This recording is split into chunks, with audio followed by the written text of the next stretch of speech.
Okay, everybody, welcome back. And today we are going to get into Russia. We haven't gotten too in depth of them so far.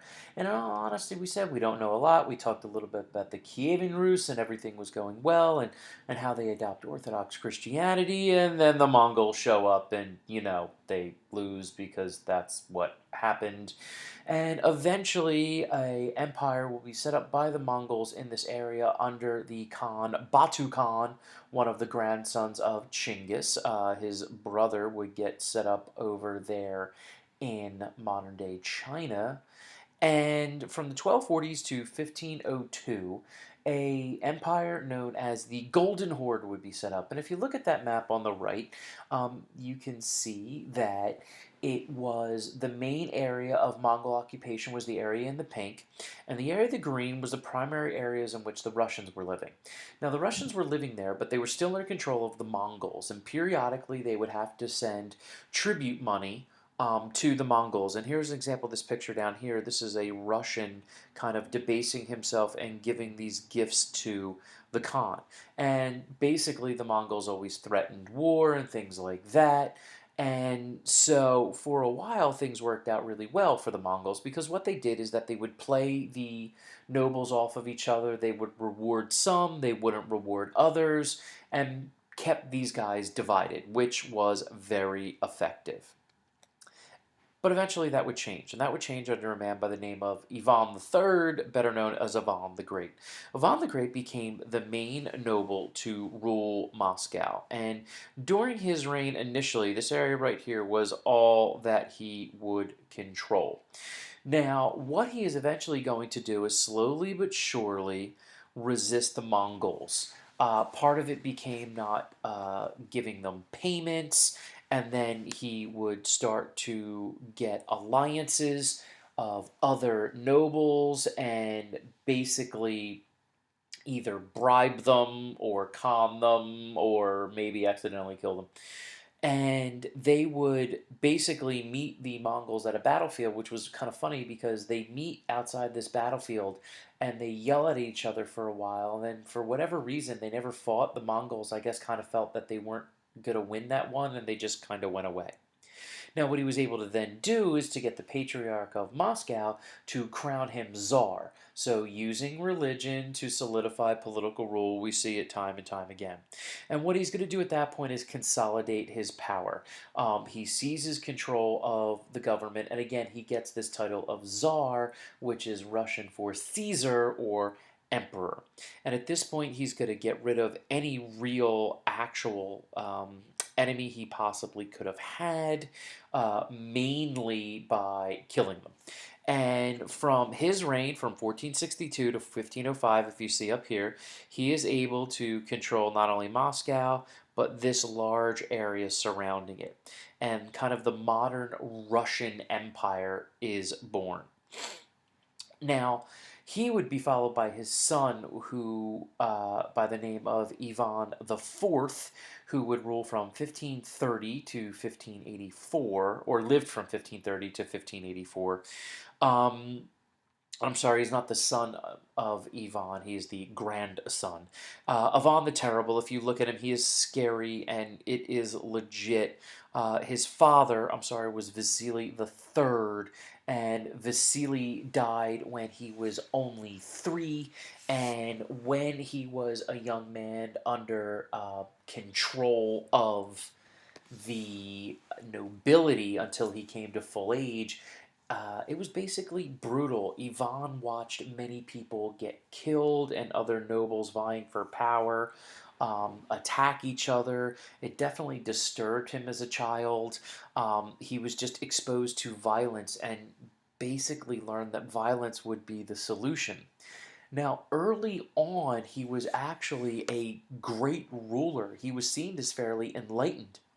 He would expand the borders of what at that time was also called Muscovy or Moscow, but they were also being called Russians. He will also focus on building religion and trying to get Moscow become the center of the Orthodox Church. and that was really tremendously successful. He was, early on in his reign, a very pious man. He will work on controlling trade in Eastern Europe, so modern day nations like Poland, Czechoslovakia, Bulgaria. Really, everything was running through Russia. However, he was known to be violent. He was known to have kind of temper flare ups. He was definitely disturbed, and then something tragic would eventually happen. Now, as you see here on the right, this is St. Basil's Cathedral, really one of the most, in my opinion, beautiful cathedrals of all of Europe. Very, very decorative. You can see kind of the Byzantine influence with these little kind of dome pirouette type things here. I mean, just a church that really hits you, really dynamic, of course, with the fun little factory in the background there. But all of this would be crucial. Just like I said, Russia would prosper. The Orthodox Church was now the center of Russian life. Trade would be expanded, and then he killed his son. This is a famous painting that was done by Ilya Repin much, much later. So Ivan was known to have issues, and what ends up happening is, and this story is relayed by a number of sources, that his son um, and his wife were both living in his palace with him, and his wife was pregnant. And Ivan one day caught her in an outfit that he felt was too revealing, and he snapped, and he actually beat her, causing her to have a miscarriage. Well, his son storms into the throne room, and basically he and his father get into a huge altercation. And his father grabs, you see this huge cane, this heavy iron cane here, and smashes his son's head in, basically killing him instantly. And if you look at the painting, I think the painting did the artist did a wonderful job. If you look at his eyes, I mean, he looks insane, and he was. From this point on, he just loses it.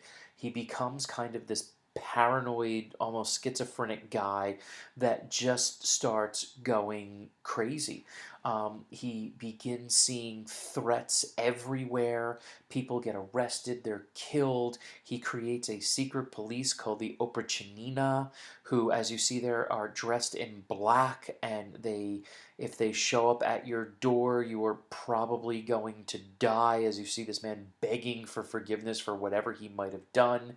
He shuts down trade. Um, he does not have an heir. It's just absolutely crazy. And what ends up happening when he dies is he unfortunately kind of self-destructed Russia, where Ivan III put it on the path to success and Ivan IV had actually started to grow it. He then basically destroyed it, and Russia would be plunged into an era called the Time of Troubles, in which you would have a short civil war from his death in 1584 until 1613. And the guy that would come out of this would be Mikhail Romanov. He lived from 1596 to 1645, and in 1613 he would be able to win the Russian Civil War and take power, and his dynasty would rule until 1917. So that's one family ruling for 300 years, pretty impressive.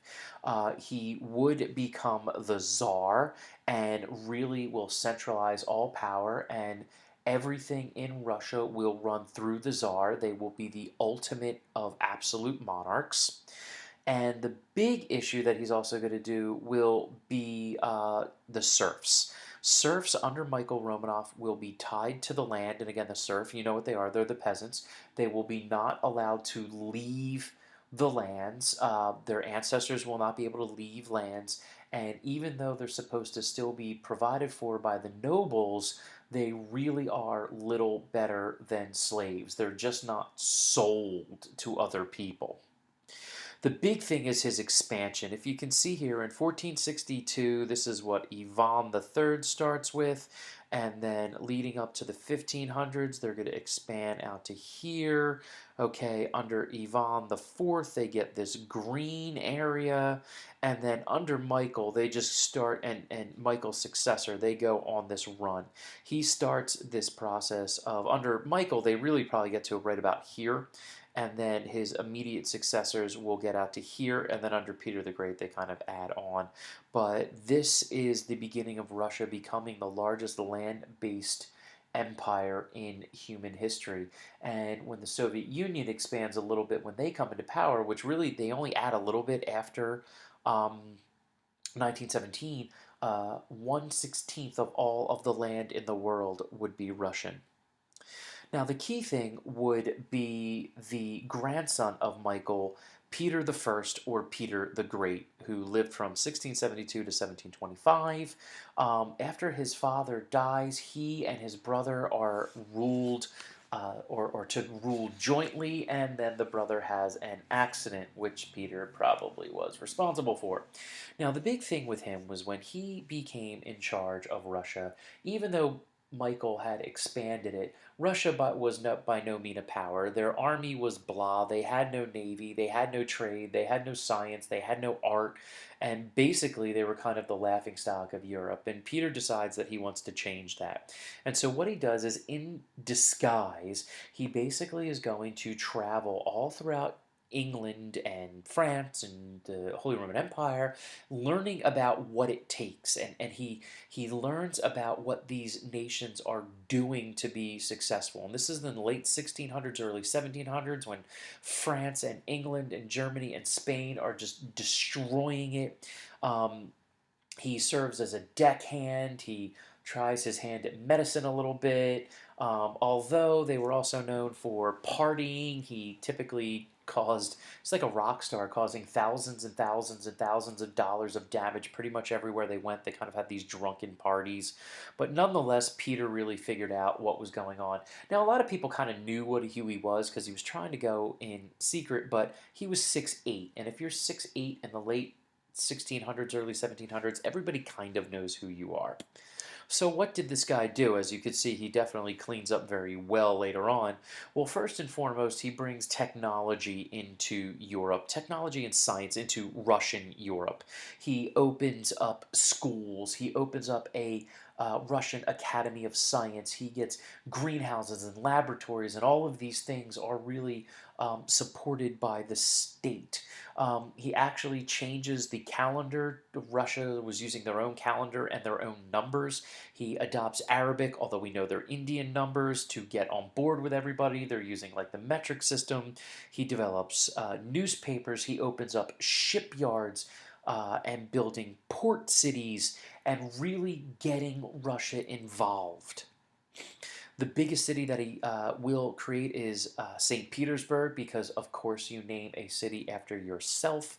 And as you can see, that is actually the palace he builds for himself. That is the Winter Palace. We'll talk more about it later. It's kind of a big deal, as you can see by the freakish hugeness of it on the outside. It is really remarkable, and everything seems to be going very well. And Russia will now start to join, and we'll be talking about them as a legitimate European power, and one day will become a world power. Now, that's not to say that he wasn't in control. He was absolutely brutal. He makes everybody follow all his rules, the most famous being his enforcement of change, in which he will make men wear Western fashion and cut off their Russian beards. And the most famous thing here is that they didn't pay a tax. They had their beard cut off, as you see by the picture over here. He also had secret police who arrested anyone who spoke out against him, who also happened to be his son, who mysteriously died in prison. Interesting. He then creates the Holy Synod, which was a government council that actually ran the church, which eliminated the one guy who might have actually challenged his power, which was the Patriarch of Moscow. And so he's got a strong central power. He still kind of brutally oppresses the serfs, which will have a problem later on, and is able to expand the power of Russia. Now, his impact, of course, was First and foremost, modernization. It will really, really expand Russia, and we'll talk about a lot of actually impactful Russian scientists that will be really crucial, and musicians and things like that. The big moment which will allow them to really dominate Eastern Europe will be the defeat of Sweden. I know you don't think of Sweden as a strong power, but they were. They were a legit empire, and after fighting a series of wars with Russia, they are basically destroyed. He will expand trade throughout the Baltic Sea. Eventually, wants to try to work his way down to the Caspian Sea, which he won't get there, but his successors will. But then there's a problem after his death. On the right there is what he looked like, because after he died, they made a bronze cast of his face. I know it's creepy, but that's what they do. When he dies, there's really no actual um, successor because his son was dead, and you'll have some intermediary people that will basically jump in from 1725 to 1762. So you'll have a period of instability, which eventually will get straightened out with Catherine the Great. But Russia is now in play, and we will be talking about them for the rest of the year. And all through these series of monarchs, they had their up and downs. But there's one thing that you'll never get in Russia, and that's boredom, because they always got a lot of crazy stuff going on. All right, guys, I'll see you tomorrow.